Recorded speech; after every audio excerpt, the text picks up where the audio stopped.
everyone. Welcome to Homespun, where creativity finds its voice. I am your host, Misty Doan, and today I'm joined by Jen Belnap of The Smitten Chicken. Jen is a mom to 6 kiddos, and she is going to share her journey from loss to becoming a fabulous pattern designer.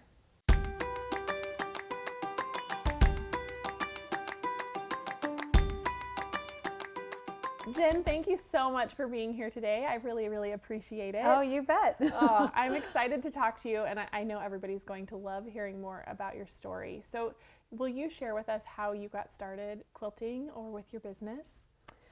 Sure. So I kind of grew up with sewing. My mom's an incredible seamstress. She made all our prom dresses. So I definitely grew up in the sewing world, but I was maybe a little too cool for school and didn't want to do it when I was a teenager.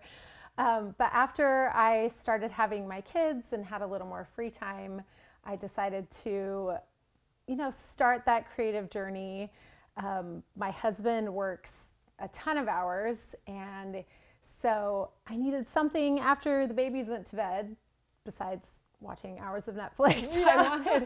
I wanted to create something, and so I kind of found quilting online and just started into this hobby, but I don't really know how to do anything small. It's kind of go big or go home. So I was like, I think I'm going to try to figure out how to work in this industry. I just was so blown away by all of the creativity and everything I was seeing online that it just kind of started this journey of quilting for me. Yeah, you felt an instant connection, I guess. Totally. Yeah, that's really great. So what was it that drew you in initially to it as opposed to making clothing or something like that? Well, I have made a little bit of clothing, but I found quilting to be easier than garment construction and a little more I could listen to a book and sew, where I have to focus really hard if I'm making a piece of clothing.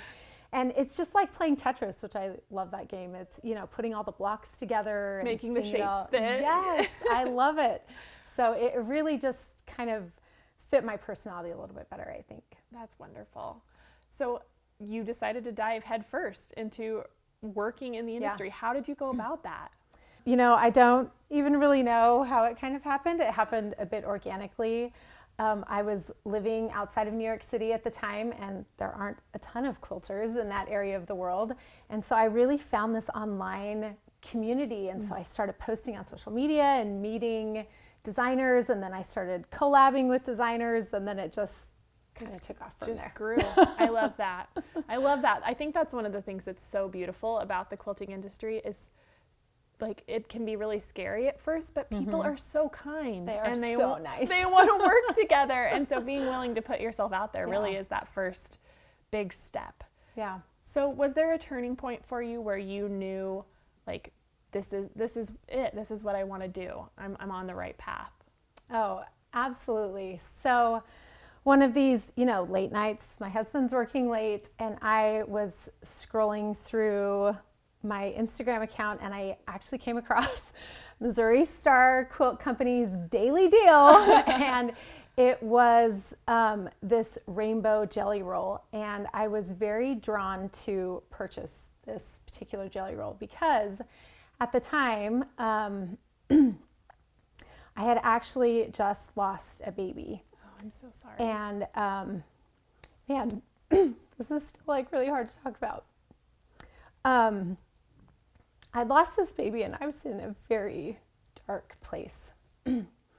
And I had heard of a rainbow baby. And a rainbow baby is a baby that's born after an infant loss, whether it's miscarriage, stillborn, or an infant passing. And I kind of grasped hold of that idea of this rainbow baby. And it felt very serendipitous that as I'm scrolling, I see this rainbow jelly roll. And I thought, you know what? I'm going to buy that jelly roll, and I'm going to make a rainbow baby quilt. And so I purchased it, and I checked my mail every day for it to come because I just really wanted this. And I started right away stitching this quilt together. Now, I wasn't expecting at the time, and I just was honestly sewing on a prayer, hoping that eventually I'd have this rainbow baby that I'd be able to give this quilt to. And I cannot tell you how healing that was for me. I literally felt like I was stitching myself back together. Oh, that's beautiful. And at that moment, I just knew I had found my place. Yeah. That quilting was such this healing process for me as I was able to, cut up that fabric, stitch it back together, and really just pull my life back together and pull myself out of that really dark place that I was in. To make something beautiful. And it was. I actually brought it. I wanted to. So this is the OG rainbow quilt. Oh my gosh. And during the process of don't look too close. This is one of my very first quilts. No, so it's beautiful. During the process of creating this, we actually were expecting, and it ended up being, I ended up being on bed rest, and it was a very difficult pregnancy, but I continued to work on this and just have hope that we would get that rainbow baby, and we did, and she is rainbow and sunshine still. She's such a beautiful soul and has really brought a lot of healing to our family. Oh, that's amazing. That's incredible. Jen, thank you so much for being willing to share that. I mean, it's not easy, but I think it's a great reminder that so many of us come to quilting or have a connection to quilting as a result of loss and overcoming that grief. And I mean, even for me, coming back around, losing my grandma, who I was so close to, who taught me to quilt, I thought I would never quilt again because it's what I did with her. Yeah. And so to be able to work through that because you're making something beautiful and, like you said, stitching yourself back together, what an incredible thing. An incredible reminder to all of us that, like,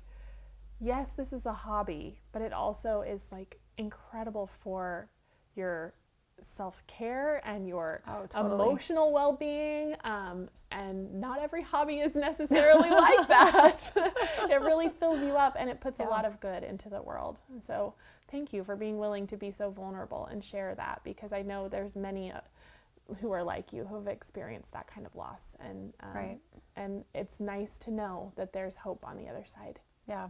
And it brought me so much healing. So as I kind of pivoted from hobbyist to turning it into a business and designing and the whole design process, I wanted to talk about this because this is also something we don't talk about as women. And the more I shared my story, the more women were like, that was me too, or I had that experience as well.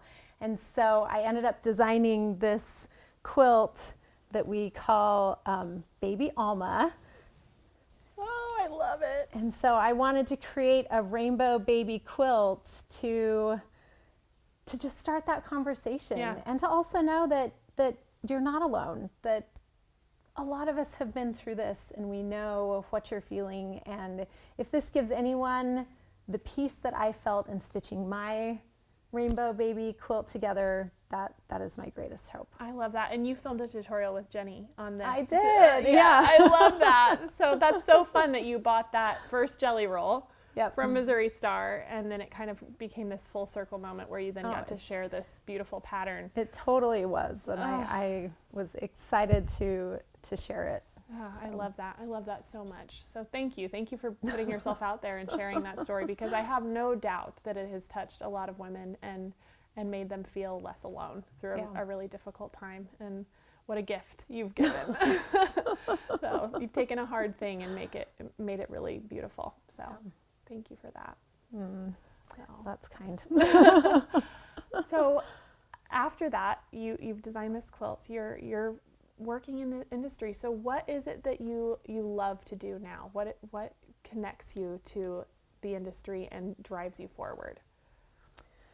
I think it's just creating and designing more. I also love collaborating with other designers, and everyone I've met in this industry is so amazing and so kind, and it's just been a really great experience for me, but also a way that I can express my creativity. I'll come up with some crazy idea in the middle of the night and I'm like, that's got to be a quilt. It's funny how that happens once you start making something or you start this creative practice, whether it's embroidery or quilting or whatever it might be, I think a lot of the creative hobbies have this, where once you start, all of a sudden it's just like this brain dump of ideas, and it's hard to stop. It can become quite a rabbit hole. So Yeah. I love that. So do you have something that you're working on now that you're excited about? Well, I just released one of my newest quilt patterns. It's a patriotic quilt, and it's called Liberty Stars and Stripes. So I actually lived in Liberty, Missouri for a little while, and so each of my patriotic quilts is named Liberty and then something. Oh, cute. So a little nod to my love of Missouri and living there. I was going to say, that's just down the road from I know, here, right? if you're not from Missouri. So So I really love the way that this looks. It kind of has this stripe through it that's really, really fun. One thing we love to do with my quilts is we travel a lot as a family, and we usually take a quilt with us. And, you know, I am that crazy quilt lady. I get a lot of really funny looks as I'm standing at the Statue of Liberty holding up this quilt. And so with this new patriotic one, we are planning another family trip back east and hitting some of these kind of patriotic sites. And so we'll be able to take pictures with it and share those out. So I love that. I can't wait to see that. That'll be so fun. Oh, that's so great. So have you had any fun experiences while you're traveling with your quilt? I mean, besides being the crazy quilt lady, right? So I was traveling with not traveling because we live outside of New York City. So I was able to get some amazing shots of New York City. I've got, the skyline behind me, but one quilt we took on the Brooklyn Bridge. And so I was standing there holding it up on the Brooklyn Bridge, taking all these cool quilt pictures with the Brooklyn Bridge behind us. And, parking is a little challenging in New York City. Yes. And so my husband is super tall. He's usually the quilt holder. And so then he went to go grab the car. He's like, I'll pick you up on the bridge. And so he turns around, like he runs to get the car, flips around. He's like calling me, okay, meet me at this intersection and we'll get there. Well, he was somehow on the other side of the road. I misunderstood his instructions. And I am on the wrong side of a barrier. And so as he comes pulling around with his car, he's, on the other side of the barrier. And finally I was like, all right, I guess we're doing this. I hopped over the barrier with my quilt to then get into the car. It was pretty awesome. Always an adventure for sure. Always. I love that. Well, I can imagine that living in a city as bustling as New York, you got a lot of inspiration while you're there. Oh, sure. Where else do you draw inspiration for your quilts? A lot of it, I think, comes from my family. So I am a mom of 6 kids. Amazing. First of all, can we just all incredible. It's busy, it's crazy, it's a party every day. I love it. And I really have to sew in the in-betweens because they're also really busy with their activities. And I love to quilt, but I need something fast. And so a lot of my quilts will be really big blocks that come together quickly. And so I'm inspired by, how big can I make that quilt block? Yeah, I love that. Because honestly, it takes the same amount of time to make a 6-inch block as a 24-inch block. That's it's true. The same amount of seams. It's just, more fabric, but it comes together faster. So I'm always looking for speed in my quilt patterns because I just don't have a lot of time. Yeah, you got to make it work with what you've got, right? Absolutely. But I'm also inspired by things we do together as a family or traveling that we do.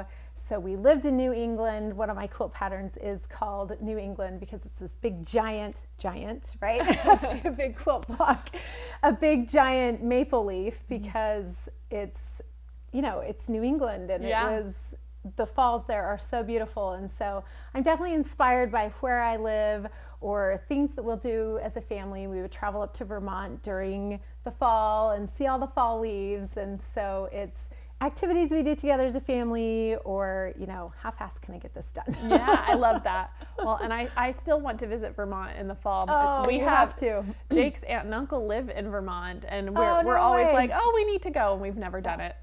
You need to move that up Yeah. to your bucket list. I know, we really do, for sure. So I would love that. Well, and I can totally relate to what you're saying. I mean, I think once you start designing and creating, you see inspiration everywhere, and especially Everywhere.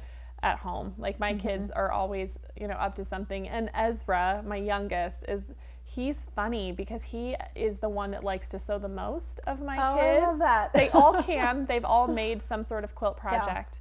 But Ezra, he loves to just like cut out shapes and raw edge applique them on. And it's just, I love that. It's so fun to be reminded of that creative play, right? And to just not be Totally. afraid to try, and to be brave in what we're doing, because there's no fear in him when he's just cutting into the fabric. And I think we can like take it way too seriously sometimes. Yes.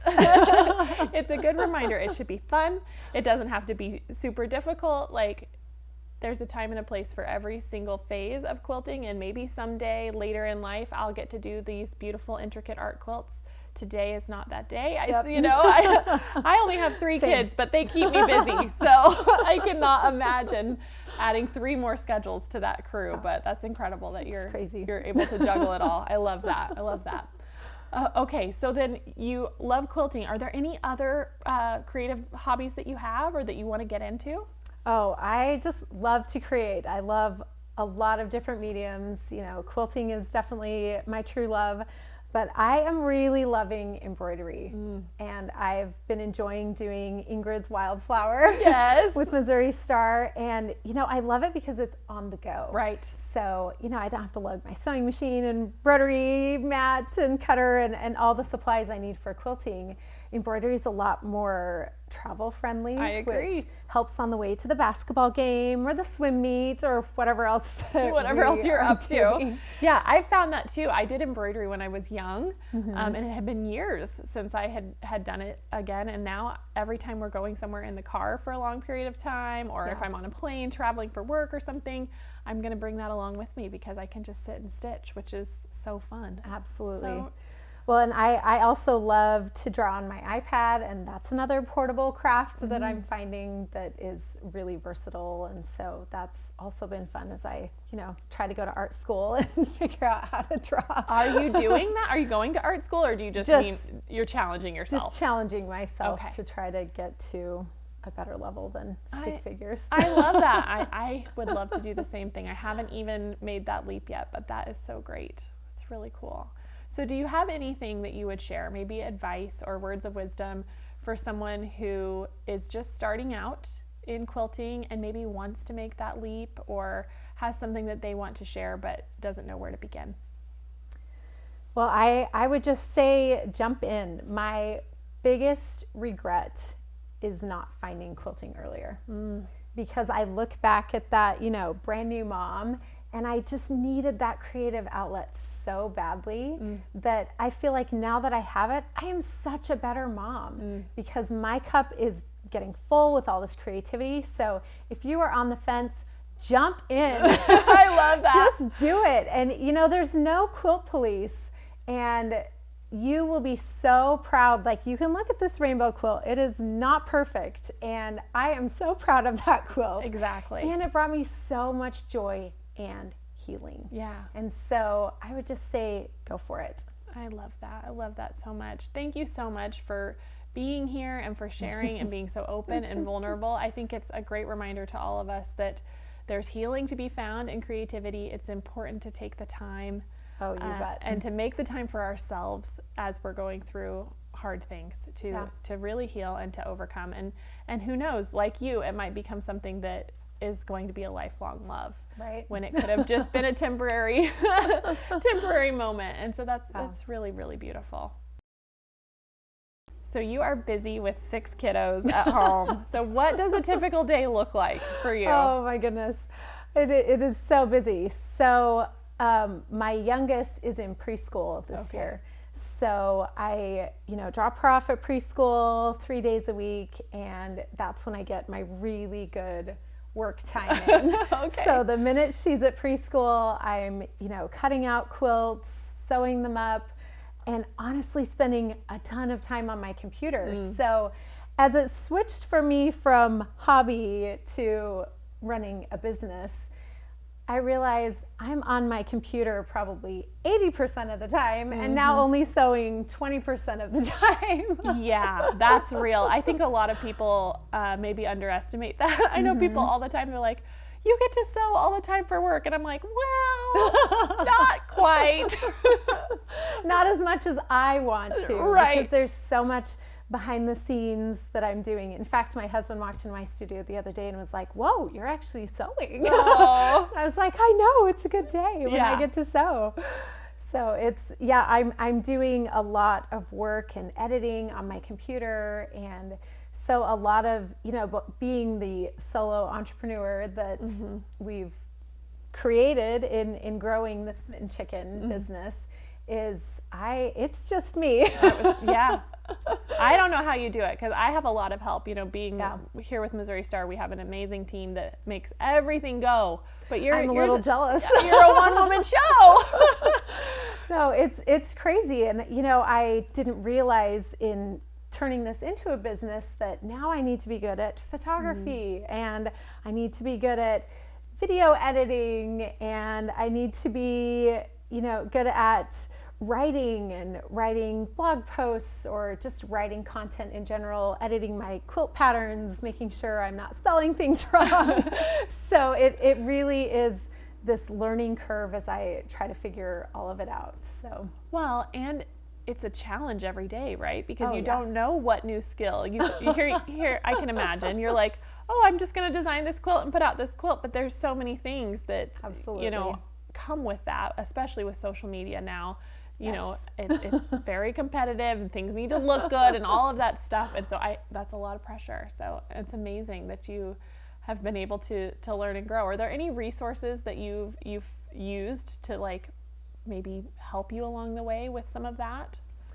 I think a lot for me has been connection and just meeting different designers and being like, how do you do this thing? Or, what's your favorite software to work on? And then really getting this deep dive into that software. So I use the Adobe Suite, and so I've had to learn Illustrator and InDesign and all of those things. And so asking friends who are way better at it than I am when I get stuck or when my artboard is doing funny things, it's been so much about collaboration. And recently getting my newsletter up and going, that was a learning curve, and I can reach out to friends who are way better at newsletters than me and be like, so what exactly am I doing here? So it's been so helpful, and everyone in the quilting community is so kind and has been so nice to help me along in my journey.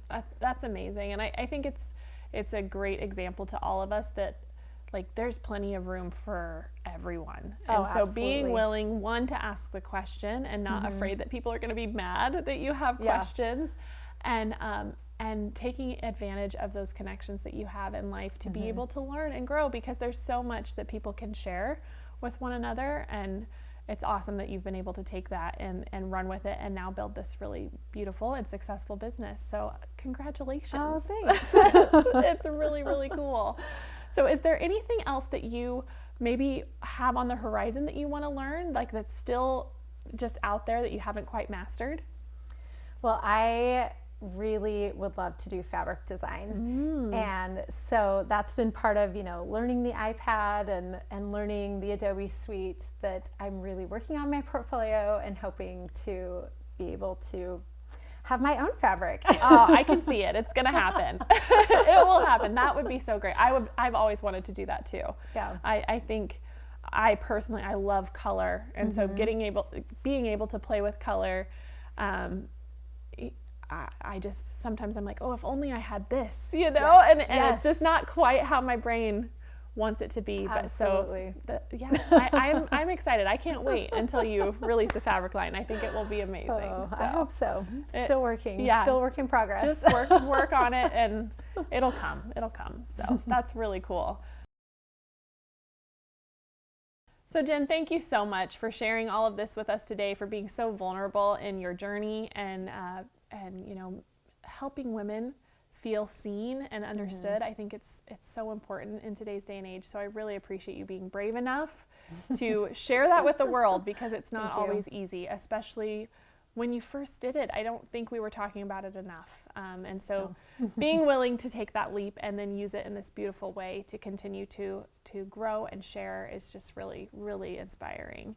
So I appreciate you being here and sharing that with all of us. I love being here. Can you remind everyone where to find you if they want to follow along with what you're up to? You bet. So I'm Jen Belnap. You can find me on Instagram and Facebook, The Smitten Chicken. I love it. And then my quilt patterns are in my Etsy shop as well as on Missouri Star. Awesome. Thank you so much, Jen. I really appreciate it, and I'll see you next time. Thanks.